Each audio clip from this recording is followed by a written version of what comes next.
नमस्ते दोस्तों। आज कथा कथन में सुनिए हिंदी की स्थापित एवं वरिष्ठ लेखिका नीलम कुलश्रेष्ठ की लिखी हुई कहानी कटी हुई औरत। मेरी जुबानी। मैं हूँ सीमा सिंह। हू हू हू। वो बाल बिखराए सफ़ेद धोती में झूम रही थी। उसके मुंह से अजीब अजीब आवाज़ें निकल रही थीं। उसके घुंघराले बाल हवा में लहरा रहे थे। उसके माथे पर लगे चंदन के टीके के बीच सिंदूर की लाल बिंदी में लगी सुनहरी बिंदी देवी के आगे रखे देशी घी के ज्योत में चमक रही थी।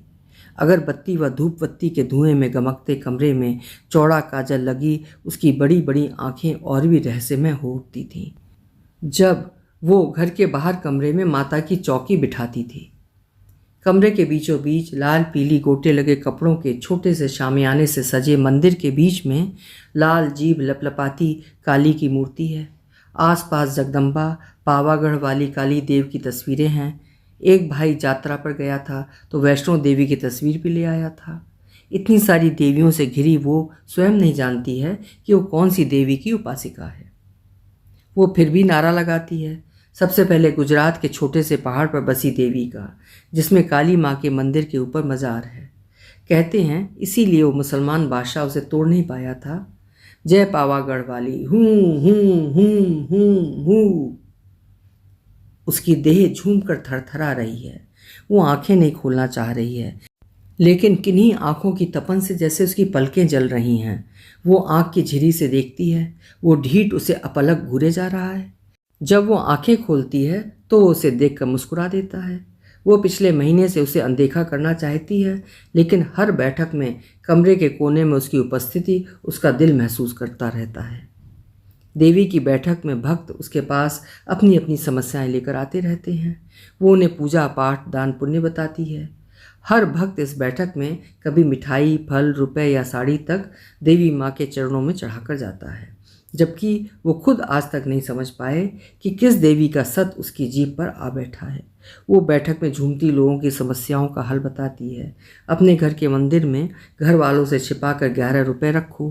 कभी कहती है अपने घर के पास वाले पीपल पर सुबह 4 बजे एक लोटा दूध चढ़ाओ, या अपने घर साधु को भोजन कराओ, या अपने बाल की 2 लटें काट कर जमीन में गाड़ दो।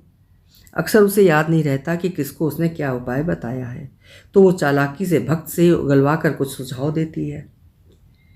वो जो भी भक्तों से कहती है उसमें थोड़ा बहुत सच हो भी जाता है। एक बार में नहीं तो भक्त के 3-4 बार आने से कुछ समस्या तो हल हो ही जाती है। जिनकी नहीं होती उन्हें वो बड़ी भाभी की सिखाई चालाकी से भक्त पर इल्ज़ाम डाल देती है कि उसी ने देवी के बताए उपाय को सही विधि से नहीं किया। यदि कोई लड़ने पर उतारू हो जाए तो दोनों भाई दादागिरी दिखाते हुए उसे धमकाते हैं। तेरी ही पूजा में खोट है। यदि यहाँ दादागिरी की तो देवी उल्टा चक्र चलाकर तेरा और बुरा कर देगी, भाग यहाँ से। भक्त बेचारा घबरा कर चल देता है। वो कोने में बैठने वाला भक्त ऐसा है कि अपनी कभी कोई समस्या नहीं बताता। एक दिन जब बैठक के बाद सारा कमरा खाली हो गया तो वो अपनी जगह ही बैठा रहा। वो स्वयं अपने आसन से उठकर उसके पास आई। उसके पास आते ही वो उस पर नज़रें गड़ाते हुए मुस्कुरा उठा। उसने अपनी हड़बड़ाहट छिपाई और बोली, जब आपकी कोई समस्या नहीं है तो यहाँ क्यों आते हो? मैं तो सिर्फ देवी के दर्शन करने आता हूँ, वो ढीठ हाथ जोड़कर कहने लगा।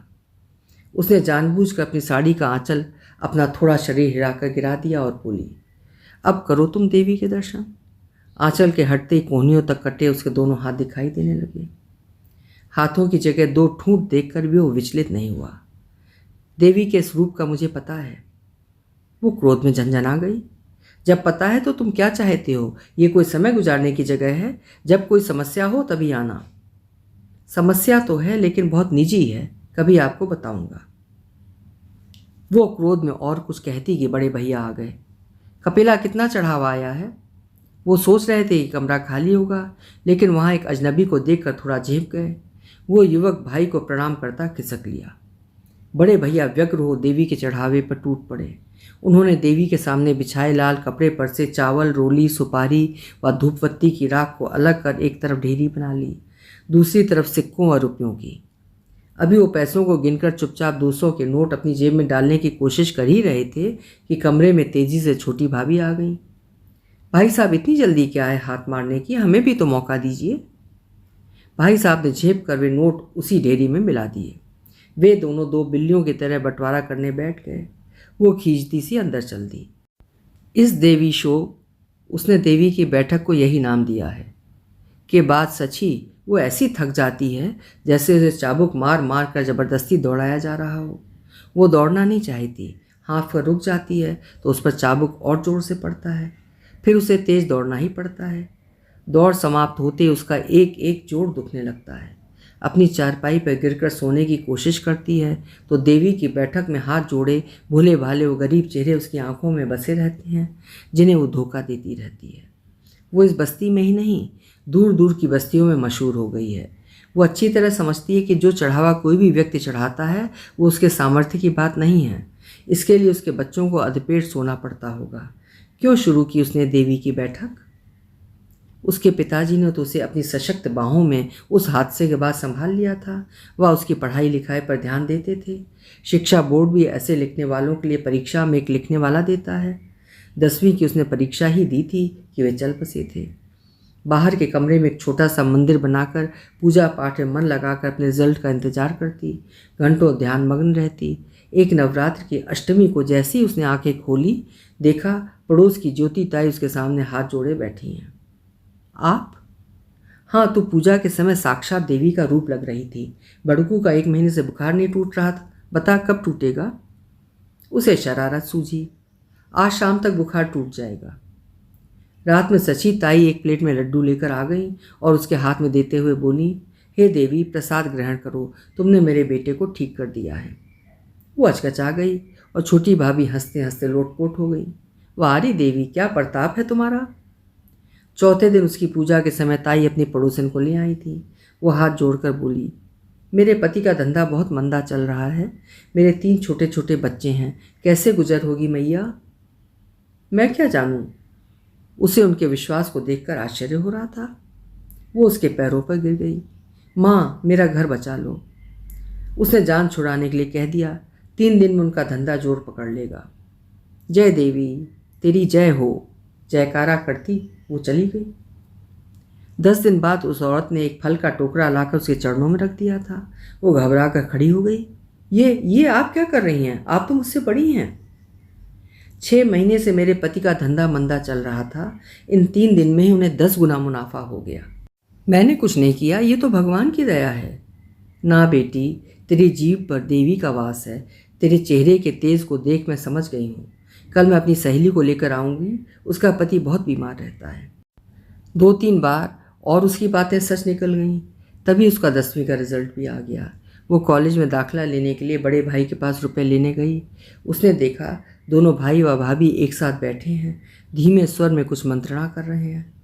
बड़े भाई से जब उसने पैसे मांगे तो वो बोले, पढ़ाई में रखा ही क्या है, अब से तुम मंगलवार और शनिवार देवी की बैठक किया करना, बिना पढ़े रुपयों का अंबार लग जाएगा। वो चौंक गई। आप तो जानते हैं मैं देवी नहीं हूँ, वो तो तुक्के से मेरी बातें सच हो रही हैं। छोटा भाई बोला, अब से तू अपने को देवी समझ, बाकी कुछ उल्टा सीधा हुआ तो हम बैठे हैं संभालने के लिए। उसने दृढ़ता से कहा, मैं लोगों को बेवकूफ़ नहीं बनाऊंगी, मैं आगे पढ़ूंगी। बड़ी भाभी ने घुड़क दिया, भाइयों से जबान चलाती है, जो कह रहे हैं तुझे करना पड़ेगा।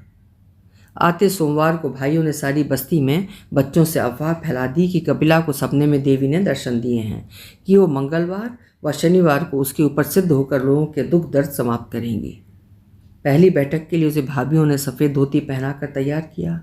वो बाहर के कमरे में 20-22 लोगों को देखकर कांप कर वापस जाने को मुड़ी, लेकिन उससे सटी भाभियों ने घुड़की दी, जाओ जल्दी से आसन पर बैठो। 3-4 बैठकों के बाद छोटी ने ही सुझाया, बिना नाटक नौटंकी के बैठक बेकार लगती है। कपिला, देवी होने की कुछ तो नौटंकी कर, बाल खोलकर झूमने का नाटक कर। गरबा में नहीं देखा कैसे कुछ औरतें देवी आने पर झूमती फिरती हैं? मुझसे ये सब नहीं होगा। बड़ी भाभी हाथ नचाकर बोली थी, कैसे नहीं होगा? अपनी कटी बाहें नहीं देखी? तू हमारा एहसान मान कि एक धंधा तुझे बता दिया है। छोटी भाभी मतलब की बात पर आ गई थी। दो चार पैसे हमें भी मिल जाएंगे। वैसे भी अपने देश में लूले लंगड़े साधुओं की बहुत मान्यता है। कितना विरोध किया था उसने, भाइयों के सामने कितनी खुशामद की थी। उसके हाथ नहीं कटे होते तो वो हाथ जोड़कर गिड़गिड़ा उठती, मुझसे ये नाटक नहीं होता। नाटक कौन करता है, देखती नहीं कि देवी तेरी जीभ पर वास करने आ जाती है? कोई देवी नहीं आती। यदि वो आती तो सबसे पहले मेरे हाथ ठीक करती। मेरे मुंह से जो निकल जाता है मैं बोल देती हूँ, और वो सच हो जाता है। उससे लोगों का भला ही होता है। क्या तुम्हें पता नहीं कि इन गरीबों को धोखा देकर हम इनसे रुपया निकलवा रहे हैं? अपने को इससे क्या, हम उनके घर तो नहीं जाते, वही हमारी धेरी पर आते हैं। आप लोग क्यों नहीं घरों में बर्तन धोने या पोछा लगाने का काम कर लेती? दिन भर घर में पड़ी रहती हो और मुझसे झूठ बुलवाती हो। अगर हम दूसरों के घरों में काम करने जाएंगे तो तुझ जैसी बिना हाथ की लड़की को कोई दबोच लेगा। तू क्या बिना हाथ के व बिना इज्जत की होना चाहती है? बड़ी भाभी ने अपना पुराना हथियार चलाया था। छोटी ने जिद में आकर उस दिन उसके माथे पर चंदन व सिंदूर का टीका लगाकर आंखों में चौड़ा काजल लगाकर तैयार किया था। उसका मन होता था उसी रेल की पटरी पर अपना सिर पटक कर अपनी जान दे दे, जिसके कारण उसकी ये हालत हुई है। चारपाई पर पड़े पड़े वो कब सो गई उसे पता ही नहीं चला। उसे घूरता वो भक्त बैठक में आना नहीं छोड़ रहा है। वो एक दिन रेलवे अस्पताल के काउंटर पर खड़ी दवाई ले रही थी। बड़ी असमंजस की स्थिति में है। किससे कहे कि ये दवाइयाँ उसके थैले में डाल दे, क्योंकि इस लाइन में कोई भी स्त्री नहीं है। तभी कोई हाथ उसकी दवाई की शीशियाँ व गोलियाँ काउंटर से उठाकर उसके कंधे पर टंगे थैले में डाल देता है। वो दृष्टि उठाती है, सामने बैठक वाला युवक मुस्कुरा रहा है। उसने धीरे से कहा, चलो मैं तुम्हें घर छोड़ देता हूँ। धन्यवाद, मुझे अकेले चलने की आदत है। एक दिन में आदत खराब नहीं हो जाएगी। वो चल दी। वो भी उसका थैला उसके कंधे से उतार कर साथ चल दिया। कपिला जी, मुझे पूछना नहीं चाहिए था, लेकिन फिर भी मैं पूछ रहा हूँ कि तुम्हारे हाथ कैसे कटे? मेरे पिताजी रेलवे में चपरासी थे। मैं बचपन में कॉलोनी में और बच्चों के साथ खेल रही थी। भागते भागते रेलवे लाइन पर निकल गई। फिर जैसे ही पॉइंट्समैन ने लीवर खींचा, मेरा पैर दो पटरियों के बीच फंस गया। मैं गिर गई। एक शंटिंग करता इंजन मेरे हाथों पर से धड़ धड़ करता सा निकल गया। मैं बेहोश हो गई। जब होश में आया तो मेरे हाथ। उसने उसके कंधे पर हाथ रख दिया। वो सिसक पड़ी। उस युवक ने अपनी बाह से उसे घेर लिया। रोने से क्या होगा? ये सोचो तुम कितने लोगों को सुखी बना रही हो। मेरा नाम नीलेश है। मैं एक प्राइवेट कंपनी में क्लर्क हूँ। उसका घर आते ही नीलेश ने उसका थैला उसके कंधे पर टांग दिया और कहा, किसी काम की ज़रूरत हो तो बताना। आप देवी की बैठक में नहीं आया करिए। क्यों? देवी का दरबार तो सबके लिए खुला होता है। तुम क्यों मुझे रोकना चाहती हो? बस ऐसे ही। वो उससे नज़रें नहीं मिला पाई। शनिवार की बैठक में नीलेश उसी स्थान पर बैठा था। उसे लग रहा था वो सच्ची झूम रही है। उसका पोर पोर झूम रहा है। एक एक घुंघराले बाल हवा में थिरक रहे हैं। जब सभी भक्त चले गए तो नीलेश उसके पास आकर फुसफुसाया, इतनी जल्दी क्यों ठीक हो गई? फिर अस्पताल दवा लेने क्यों नहीं आई? वो भी शौकी से मुस्कुरा दी, कल आऊँगी उसी समय। बड़ा भाई झपटता सा चला आया था। उसे देखकर नीलेश उठकर चल दिया। कपिला जानबूझकर आवाज़ देकर बोली, देवी माँ की बैठक से खाली हाथ मत जाओ। वो दरवाजे से वापस आ गया। कपिला ने उसे प्रसाद व देवी के चरणों में चढ़े फूलों में से लाल गुलाब को उठाने का इशारा किया। तब तक छोटी भाभी अपने आंचल से हाथ पोंछती आ गई। कहीं प्रसाद के साथ उसे रुपए उठाकर तो नहीं दे दिए? वो बरस उठी, मैं इसे जानती तक नहीं तो रुपए क्यों दूंगी? भाई गुर्राया, इतने महीनों से वो आ रहा है, कहीं तुमने बैंक में अलग खाता तो नहीं खुलवा लिया? तुम लोग तो मुझे चैन से जीने भी नहीं देते। वो क्रोधित हो उठी और अंदर चल दी। कोई और समय होता तो रो पड़ती, लेकिन अब लग रहा था उसका मन किसी और छां जा बसा है, एक तान पर झूम रहा है। तुम बहुत सुंदर हो, अगले दिन नीलेश ने अस्पताल से चलते हुए कहा था। ये वो भी जानती है। उसने माँ जैसा गोल भरा हुआ चेहरा पाया है।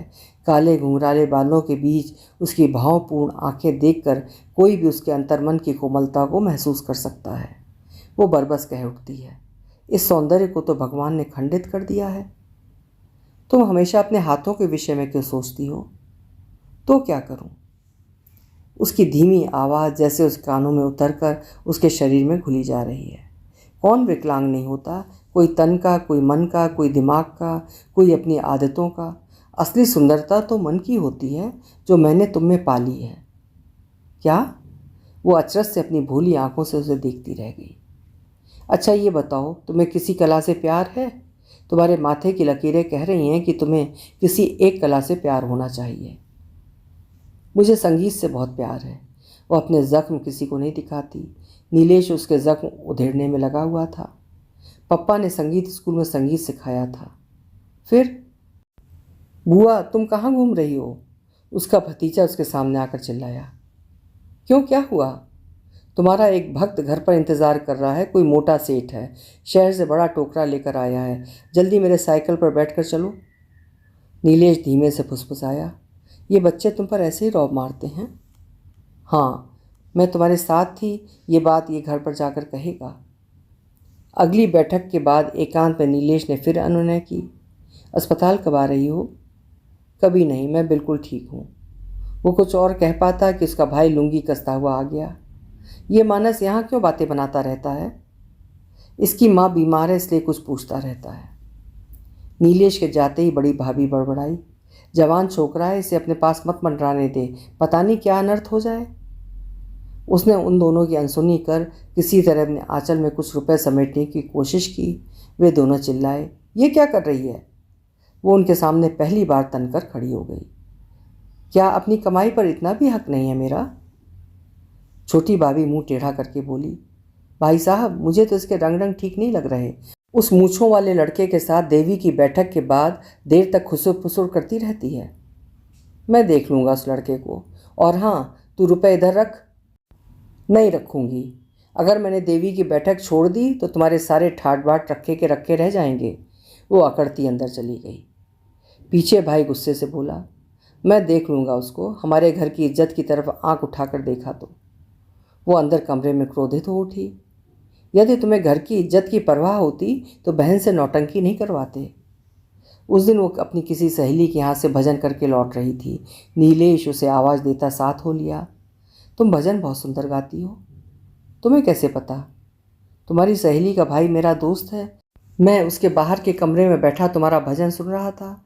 इतनी अच्छी आवाज़ तो रेडियो वाले अपने यहाँ ले लेंगे। आवाज़ अच्छी होने से क्या होता है, किस्मत भी तो होनी चाहिए। 2 साल पहले शहर की सबसे बड़ी संस्था सरगम की गीत की हरफाई अर्थात प्रतियोगिता में मैं फर्स्ट आई थी। वो अपने खर्चे पर मुझे शास्त्रीय संगीत सिखाने को तैयार थे। मेरे रहने खाने पीने की व्यवस्था वही करने वाले थे। फिर तुम गई क्यों नहीं? मेरे दोनों भाई सप्ताह में 2 बार सोने की अंडे देने वाली मुर्गी को अपने हाथ से कैसे निकल जाने देते? तुम्हें इस पिंजरे से घबराहट नहीं होती? होती भी है तो मैं कहाँ जाऊँ? मैं तुमसे शादी करने को तैयार हूँ। क्या? उसका गला रुंध जाने से उसमें से बड़ी मुश्किल से आवाज़ निकली। मुझसे मजाक मत करो, मैं सच कह रहा हूँ। मुझ पर तरस खाने की ज़रूरत नहीं है। ऐसा नहीं है, यदि तुम मुझसे शादी करोगी तो मेरे दिल पर तरस खाओगी। नीलेश ने उसे जिन नज़रों से देखा वो शर्मा गई। उसी रात खाना खाने के बाद घर के सभी लोग टीवी के सामने जमा हुए। वो चारपाई के कोने में सिमटी हुई बैठी थी। उसी चारपाई पे 2 छोटे बच्चे कुश्ती लड़ रहे थे। कोई विज्ञापन आता तो सीधे बैठकर उसे देखने लगते, उसके बंद होते ही फिर भिड़ने लगते। 2 बड़े बच्चे नीचे चटाई पर बैठे बड़े ध्यान से टीवी देख रहे थे। दोनों भाई लुंगी व बनियान पहने कुर्सी पर बैठे थे। बड़ी भाभी जमीन पर बैठी मेथी साफ करते हुए अपने पति से बोली, तुम्हें कुछ याद है या नहीं? मनीषा को इस महीने 17 बरस पूरे हो रहे हैं। उसके ब्याह की चिंता करना शुरू करो। लड़का देखते देखते 1 साल तो निकल जाएगा। बड़े भाई गुस्सा हो गए। ये औरत भी ना, यही टाइम मिला था ये बात निकालने का। और कब बात करूं? सारा दिन तो तुम सेल्समैन बने घूमते हो। अरे याद आया, सुरेश पान वाला पूछ रहा था कि उसके लड़के के लिए कोई लड़की बताऊं। कहीं वो मनीषा के लिए तो इशारा नहीं दे रहा था? तो उससे बात करके देख लो। ठीक है, कल करूँगा। कपिला को मन ही मन गुस्सा आ रहा था। अपनी बेटी की तो चिंता है, इन्हें मैं नहीं दिखाई देती। उसने सोच लिया अब वो अपनी चिंता स्वयं करेगी। तीसरे दिन ही उसकी बैठक थी। नीलेश जब अकेला रह गया तो उसने फुसफुसा कर कहा, मैं तुमसे शादी करने को तैयार हूँ। शादी तो मैं आज ही कर लूँ, लेकिन 5 महीने में मेरा 2 कमरे का मकान तैयार हो रहा है। मकान बनते ही मंदिर में गुपचुप शादी कर लेंगे। माँ व बहनों का साथ है, 2 कमरे तो चाहिए वरना। वो शरारत से मुस्कुरा दिया था। उसने शर्मा का चेहरा नीचे कर लिया था। दूसरे दिन जब वो अस्पताल में मिली तो आतुरता से बोली, तुम शायद ये नहीं जानते कि मैं अपने पैरों से घर साफ कर लेती हूँ, खाना बना लेती हूँ। देवी के मंदिर में जो रंगोली बनी होती है वो भी मैं ही बनाती हूँ। क्या? ये तो बहुत अच्छी बात है। मुझे तो तुम बहुत पसंद हो, लेकिन तुम एक कलाकार हो ये नहीं पता था। मेरे दिल में कलाकारों के लिए बहुत इज्जत है। शादी के बाद तुम अपनी संगीत साधना में लग जाना, मैं तुम्हारा सपना पूरा करूँगा। इसी इज्जत को पाने के लिए वो बरसों से तड़प रही थी। नीलेश का मकान बनते ही शादी का दिन तय हो गया। ये भी तय हो गया कि वो घर से सहेली के घर जाने का बहाना बनाकर निकलेगी। मंदिर में नीलेश की माँ उसकी 2 बहनों को देखकर कपिला को लगा कि वो अपनों के बीच पहुंच गई है। वहाँ नीलेश के ऑफिस के 10-15 लोग और निमंत्रित थे। विवाह संपन्न होते उसकी माँ पहले घर पहुंचकर दरवाजे पर आरती का थाल लेकर खड़ी थी। उसने टीका करने व आरती उतारने के बाद बहुत आत्मविश्वास से आलता लगे पैर से पायल छनकाते हुए नीलेश के घर की देहरी लांघी। आसपास के स्त्रियों के जाते ही माँ ने कहा, झुमकी, भाभी को इनके कमरे में ले जा, बेचारी थक गई होगी। उसने धीरे धीरे अपने कमरे में कदम रखा। अंदर से दिल एक अजीब सी उत्तेजना से कांप रहा था। झुमकी उसे एक साफ सुथरे बिस्तर पर बिठाकर भाग गई। अगर मैं रुकी और आपसे बातें की तो माँ चिल्लाएगी, अब आप आराम करो भाभी। भाभी? भाभी, इस नए संबोधन ने उसके मन के तार झंझट कर दिए। जरा स्थिर होते ही उसकी नज़र दाईं तरफ के एक विशाल मंदिर पर पड़ी। बीच में सजा था एक विशाल मंदिर, उसके घर से बड़ा व भव्य। तभी नीलेश कमरे में आ गया। वो पूछने लगी, तुम भी देवी के भक्त हो? जब देवी की उपासिका से प्यार किया तो भक्त होना ही पड़ेगा। वो उसके पास आकर उसे बाहों में घेर कर बैठ गया। कैसा लगा ये मंदिर? बहुत सुंदर, वो भाव विभोर होकर बोली। इस सप्ताह तुम पावागढ़ पर हनीमून करने चलेंगे। काली माँ का आशीर्वाद लेकर आएंगे कि यहाँ भी तुम्हारी देवी की बैठक खूब फले फूले। क्या मतलब है? उसने चिहुक कर उसके बाहों के घेरे से बाहर होना चाहा, लेकिन उसने उसे और जोर से जकड़ लिया। चौंक क्यों रही हो? संगीत सीखकर कौन से झंडे गाड़ लोगी? अगले हफ्ते सोमवार से देवी की बैठक शुरू कर देना। ऐसे क्या देख रही हो? तुम तो जानती हो मैं एक प्राइवेट कंपनी में क्लर्क हूँ और क्लर्क की पगार ही कितनी होती है। फिर इस मकान का हर महीने लोन चुकाना पड़ता है। दोनों बहनों की शादी करनी है। अब तो तुम मेरी पत्नी हो। देवी की बैठक करके मेरी सहायता करना तुम्हारा फ़र्ज़ है, समझी? वो समझ नहीं पाई नीलेश उसे समझा रहा है या घुड़की दे रहा है। उसने उन बाहों की गिरफ्त से भागना चाहा, लेकिन उसे लगा उसके पैरों की पायल इस घर की देहरी में इतना उलझ गई है कि वो भागकर जाएगी कहाँ। अभी आपने सुनी नीलम कुलश्रेष्ठ जी की लिखी हुई कहानी कटी हुई औरत। एक विवश विकलांग युवती की कहानी जो हर रिश्ते में ठगी गई। उम्मीद है कहानी आपको पसंद आई होगी। कल फिर मिलेंगे। आपका समय शुभ हो।